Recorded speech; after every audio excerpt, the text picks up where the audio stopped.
حق حق ہی رہتا ہے، چاہے اس کے ماننے والے دو چار ہی دنیا میں رہ جائیں، اور باطل باطل ہی رہتا ہے، چاہے ساری دنیا اس کا دم کیوں نہ بھرنے لگ جائے۔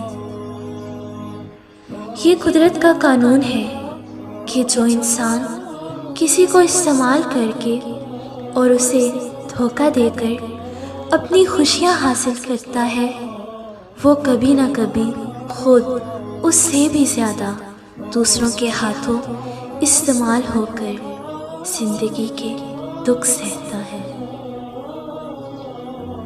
اگر کسی کو تکلیف دے کر بھی تم اچھے سے سو لیتے ہو تو اپنے ضمیر کا جنازہ پڑھ لو، کیونکہ وہ وفات پا چکا ہے۔ عزت ایک مہنگی چیز ہے، اس کی امید سستے لوگوں سے نہ رکھیں۔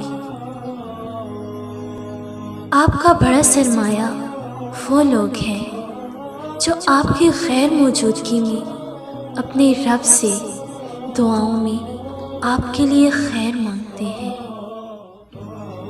کامیابی صرف جھکنے سے ہی نہیں ملتی، کبھی کبھی آپ کو سر اٹھانا پڑتا ہے اپنے حق کے لیے۔ تم زیادہ ترجیح ان لوگوں کو دیا کرو جو حق کی کڑوی باتیں تم سے کھل کر کرنے والے ہوں۔ حق کے راستے میں اگر ساری کائنات بھی تمہارے خلاف ہو تو بھی تم یہ یقین رکھو کہ اللہ تمہارے ساتھ ہے۔ مولا علی علیہ السلام نے فرمایا، جو حق سے منہ موڑتا ہے تباہ ہو جاتا ہے۔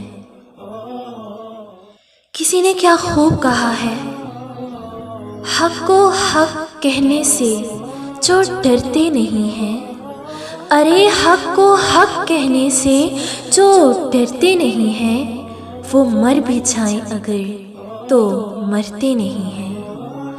کچھ تو بات ہے حق کی کار فرمائی میں، ارے کچھ تو بات ہے حق کی کار فرمائی میں، بے وجہ یوں ہی سر کٹتے نہیں ہیں۔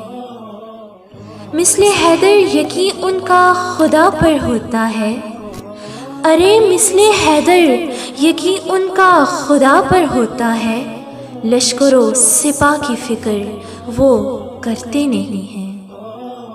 ہوتا ہے مقصد بس حصول رضائے الہی، ہوتا ہے مقصد بس حصول رضائے الہی، مومن دنیا کی خاطر لڑتے نہیں ہیں۔